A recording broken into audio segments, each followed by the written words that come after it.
Selain antibiotik, pengobatan pada abses payudara ini bisa dilakukan dengan melakukan insisi atau sayatan kecil.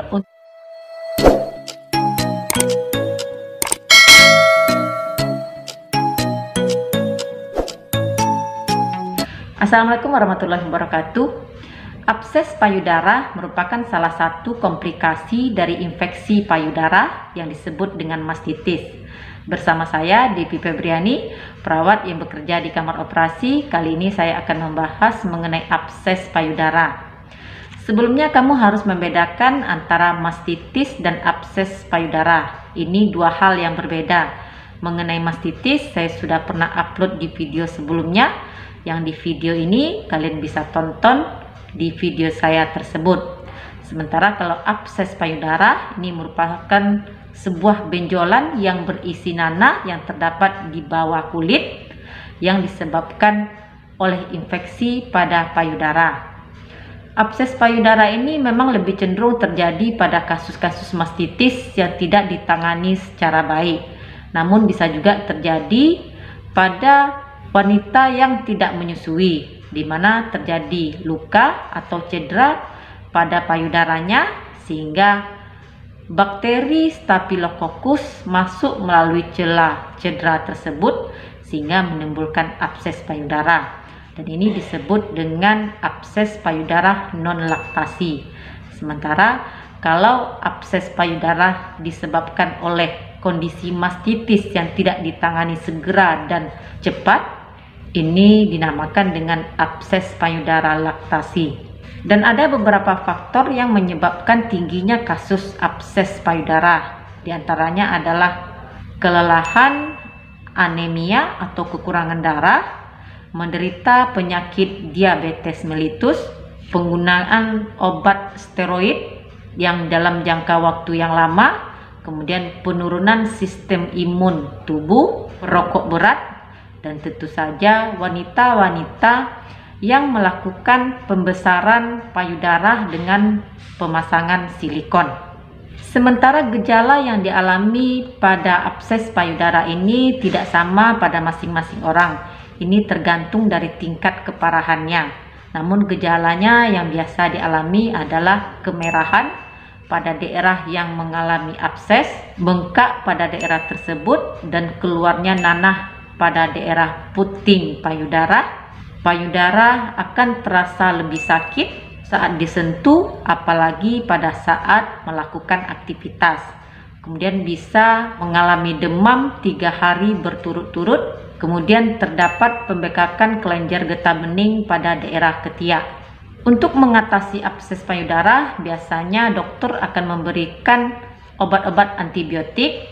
Jadi untuk kasus ibu menyusui, bisa berkonsultasi pada dokter kandungan jenis obat antibiotik yang aman untuk dikonsumsi jika masih dalam proses menyusui, karena bisa saja absesnya terjadi pada payudara sebelah kiri dan payudara sebelah kanan masih tetap bisa disusui pada bayinya. Dan abses payudara ini tidak bisa hanya dilakukan dengan pengobatan antibiotik saja.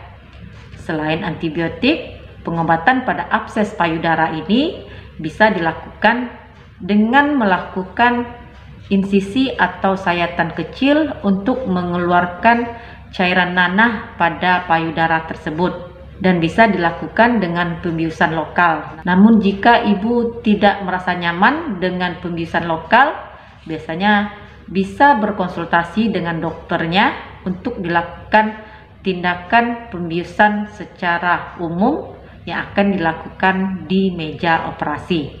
Sementara untuk rasa nyeri yang dirasakan, bisa mengkonsumsi obat-obat analgetik seperti paracetamol atau ibuprofen, dan bisa dilakukan pengompresan menggunakan air hangat pada daerah payudara.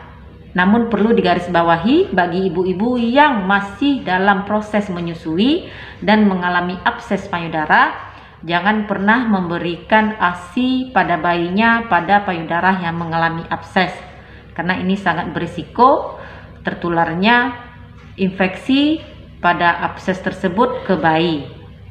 Namun, ibu tetap harus mengeluarkan ASI-nya setiap 2 jam sekali.